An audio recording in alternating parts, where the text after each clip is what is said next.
comment être différente et être fière de sa différence.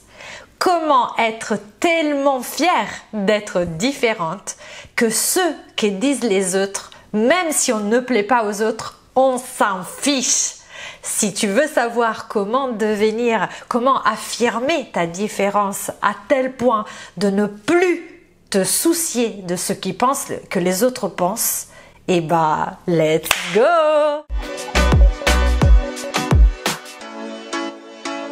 Hello, moi c'est Aurora, je suis coach certifiée en image de soi et personal branding et ma mission c'est d'aider les working girls comme toi à devenir des véritables girl boss en unissant un mindset de girl boss avec une image très forte de femme ambitieuse, charismatique et féminine.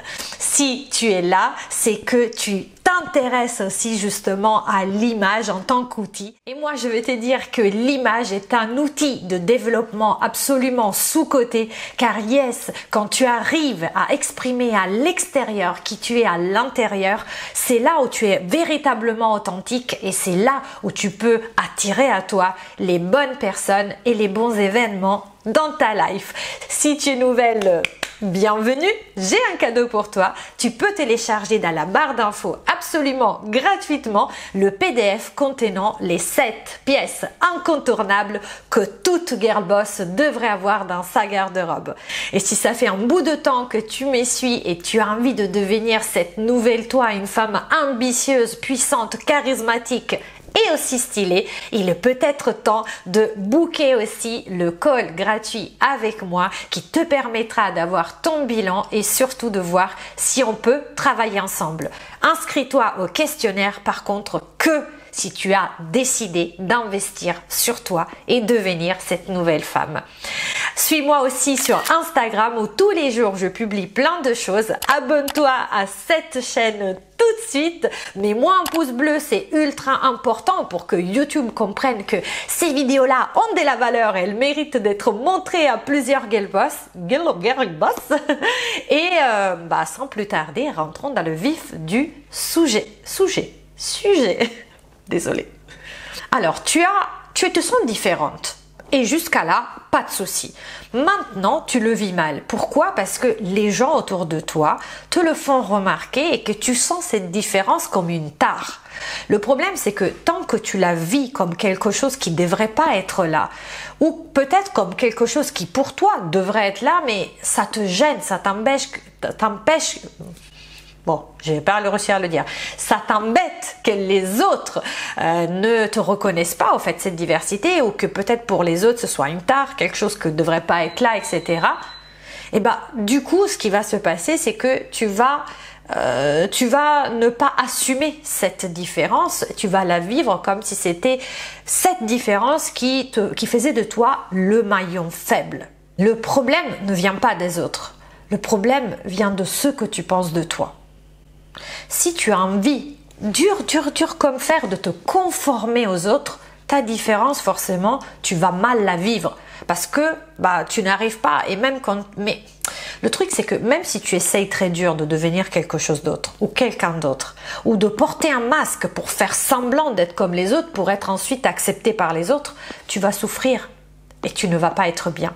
Et en plus, comme tu portes un masque pour paraître différente de celle que tu es réellement, tu vas attirer à toi des gens qui aiment bien cette version édulcorée et fausse de toi. Donc forcément, tu ne pourras pas nouer des liens sains, des liens avec des gens qui t'aiment pour celle que tu es. Et ensuite, tu vas t'en plaindre parce que ces gens-là, le jour où tu vas ne plus en pouvoir et tu vas dévoiler ta vraie face, ton vrai visage, je voudrais dire, et c'est là où on va te dire mais t'étais pas comme ça, qu'est-ce qu'il s'est passé? Et tu vas leur en vouloir de t'avoir trahi, trompé finalement. Qui a trompé l'autre?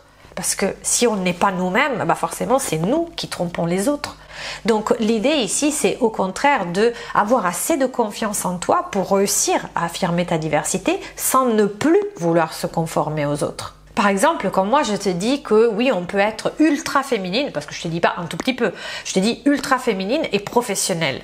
Je sais qu'il y a des femmes parmi vous, peut-être pas parmi vous parce que j'ai une communauté géniale, mais parmi les gens que je rencontre au jour le jour qui me prennent pour une tarée, qui me disent mais non, tu peux pas être aussi femme fatale et être professionnelle. Forcément, tu vas donner de toi une image de quelqu'un qui est pas sérieuse.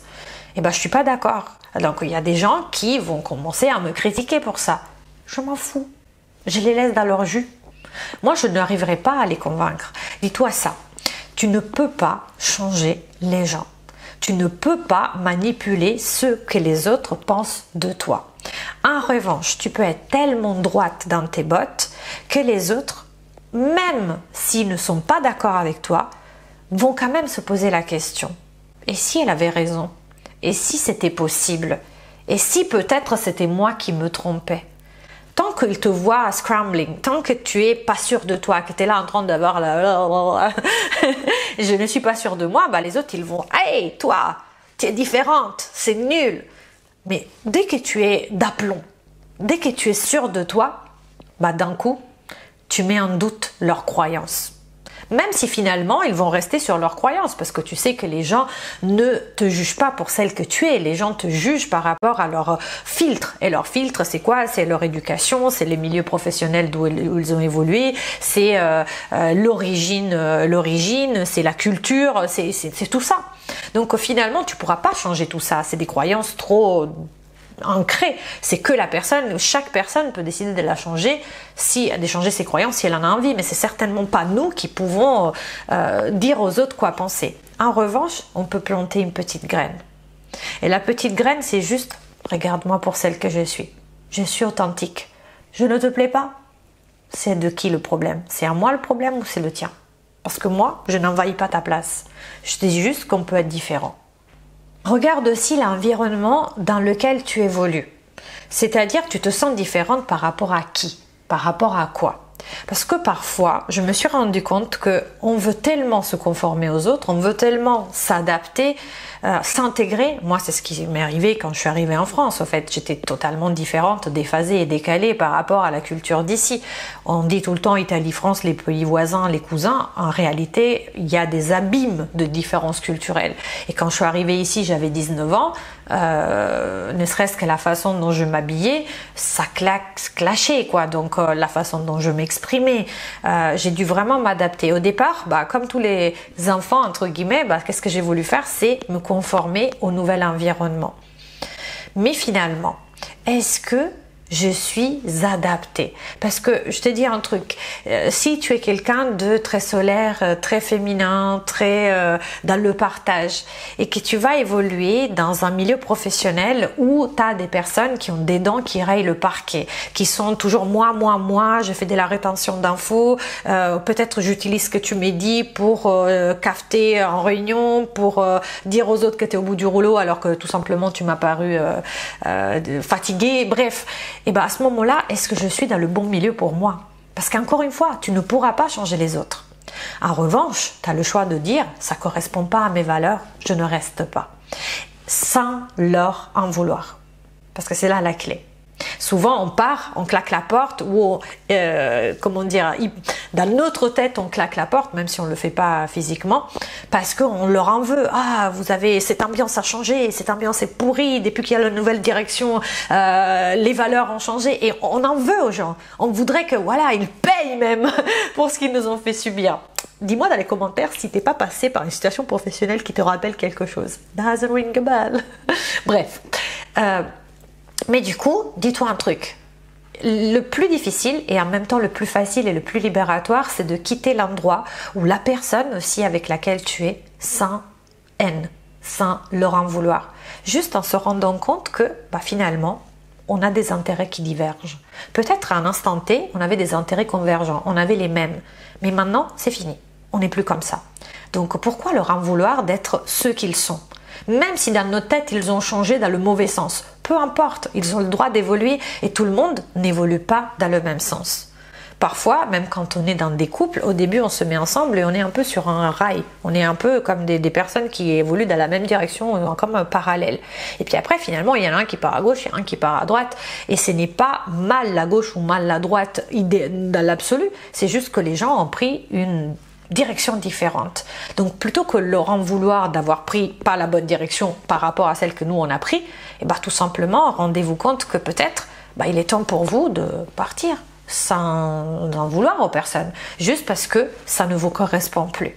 Le truc, c'est que souvent, on va rechercher cette validation sociale. On a envie de plaire à tous les coups. On a envie d'être accepté à tous les coups.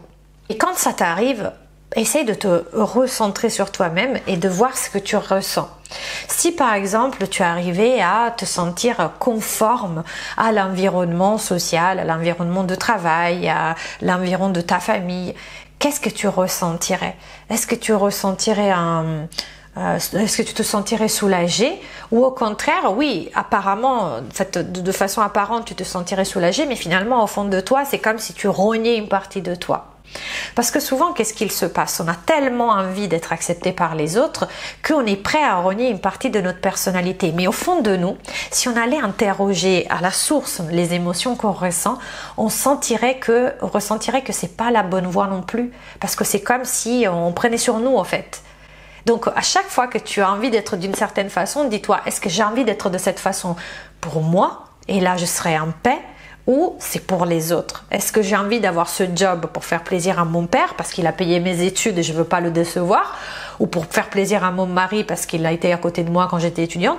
Ou est-ce que je le fais pour moi? C'est toute la différence. Parce que souvent, on a envie de paraître légitime aux yeux des autres, notamment en milieu professionnel. Mais finalement, comment peut-on demander à quelqu'un d'autre de nous reconnaître notre légitimité si nous-mêmes, on ne se reconnaît pas, on ne se sent pas légitime, parce que finalement, on préfère faire plaisir aux autres que faire plaisir à soi-même. Donc je vais te donner une méthode très brève que tu peux utiliser. C'est vraiment des outils que je te donne. Dis-moi dans les commentaires d'ailleurs si tu as fait l'exercice et si ça t'a été utile. Tu peux aussi m'écrire par mail si tu veux pour m'expliquer comment tu l'as appliqué cette méthode. Mais déjà laisse-moi un commentaire. Je vais te donner cette méthode pour t'aider à être au plus près de tes émotions et réussir justement à aller vers la bonne voie. Déjà, le point numéro 1, c'est de définir tes valeurs. C'est ultra important que tu saches qui tu es vraiment. Quelles sont les valeurs? Quelles sont les choses qui te font réellement vibrer? Mais va au fond, dis pas toi juste l'amour, la famille, l'amitié, parce que c'est un peu des choses un peu fourre-tout. Non, dis-toi vraiment qu'est-ce qui te fait vibrer, qu'est-ce qui sonne vrai. Parce que parfois, il y a des valeurs comme la famille, par exemple, on se dit tout le monde a cette valeur. Non, finalement, il y a des gens qui sont beaucoup plus nomades et pour lesquels c'est mieux d'être avec des amis qu'avec sa famille. Il n'y a pas de mal. L'idée, c'est ne te mets pas des barrières en disant « Ah, mais si je fais ça, si j'admets que j'ai cette valeur, je suis pas une bonne personne. » Parce que c'est pas une valeur cool. Non. Donne-toi le droit d'être celle que tu es. Même si finalement, tu découvres que c'est pas celle que tu aurais voulu être. Mais donne-toi le droit d'être vraiment celle que tu es et choisis 3 valeurs qui te sont propres. Ensuite, il faut que tu travailles ton personal branding. Si tu as besoin d'aide, contacte-moi parce que je peux t'aider à te faire un personal branding de puta madre ever. C'est quoi le personal branding? C'est qu'est-ce que les autres disent de toi. Comment ils te définiraient. Si tu étais une petite souris qui participait à une soirée et que tu pouvais écouter ce que les autres disent de toi, qu'est-ce qu'ils diraient de toi? Encore une fois, c'est pas dans l'intention de les conditionner, de les changer, de leur faire le lavage de cerveau. C'est juste parce que si tu sais déjà qu'est-ce que tu aimerais que les autres disent de toi, ça te permet d'être clair dans ta communication. Ça ne voudra pas dire que le message passera transparent de 1, c'est pas que tu vois que c'est 1 et qu'ils recevront 1. Peut-être qu'ils recevront 1,2, mais ils ne recevront pas 5. Ils ne recevront pas quelque chose qui n'a rien à voir avec la choucroute. Tout simplement parce que le message que vous allez émettre va être clair. Donc le personal branding, du coup on va reparler des valeurs, on va parler de la mission, on va parler aussi de ton style. Ça peut être ton style, la façon dont tu t'exprimes, ton style vestimentaire. On sait aussi que le non-verbal et le paraverbal, ça représente plus de 90%, 93% du message qu'on va faire passer aux autres. Donc c'est ultra important de maîtriser tout ça. Et donc on va tout inclure dans ce personal branding, on va vraiment le travailler pour que tu puisses incarner la personne que tu veux devenir. Et le troisième point, une fois que tu as fait tout ce travail, quelque part tu as mis de la clarté sur celle que tu es et celle que tu veux devenir, et bien là c'est de incarner cette personne sans t'excuser d'être comme ça, d'assumer véritablement qui tu es. Et je dirais c'est la partie un petit peu plus dure parce que parfois on est dans une projection un peu utopiste ou en tout cas de désir de celle qu'on veut devenir, mais après quand on doit s'entraîner tous les jours pour devenir cette nouvelle nous, c'est là où les choses se compliquent parce qu'on va sortir entre guillemets de notre zone de confort, on va devoir passer par des phases d'un confort qui sont inconnues et notre cerveau il veut toujours nous garder au chaud, donc il veut pas qu'on fasse des nouvelles choses, donc ça va être la phase un petit peu moins cool, mais ça va être aussi la véritable phase de transformation qui va te permettre de devenir une nouvelle personne, d'assumer une nouvelle identité, de être celle de ton personal branding. Donc je te donne un exo à faire, c'est vraiment pratico-pratique cette vidéo, je te donne un exo à faire, écris-moi sur une feuille de papier toutes les choses que tu penses que les autres, en ce moment même, sont en train de te reprocher. Toutes les différences, les choses dont tu ne te sens pas à l'aise, pour lesquelles tu penses que les autres te critiquent. Tu les écris, toute une liste. Mets stop à cette vidéo et fais-le, parce que je te dis après la suite. Ok, là du coup, tu as écrit ta liste de toutes les choses que tu penses que les autres sont en train de te reprocher maintenant. Maintenant, regarde-les une par une. Et pose-toi la question, est-ce que ces choses-là, ce n'est pas moi-même que je suis en train de me les reprocher? Parce que souvent, quand on pense que les autres pensent des choses sur nous, finalement, les autres, souvent, ils s'en foutent. Les autres, souvent, ils ne pensent pas ça. Et la personne qui pense ça de nous-mêmes, c'est nous. Et donc, on se fait du mal avec notre propre pensée. Et c'est là où il faut que tu travailles point par point pour dire, mais pourquoi je pense que les autres pensent ça? Pourquoi finalement je pense ça de moi? Qu'est-ce qui me gêne là-dedans? Donc je te laisse sur cet exercice, j'espère que ça pourra t'aider. Dis-moi dans les commentaires qu'est-ce que tu as découvert, dis-moi aussi si je peux t'aider. Remplis le questionnaire si tu veux travailler avec moi, abonne-toi à cette chaîne, mets-moi un pouce bleu, abonne-toi sur Instagram et puis après je te dis ciao et à la prochaine.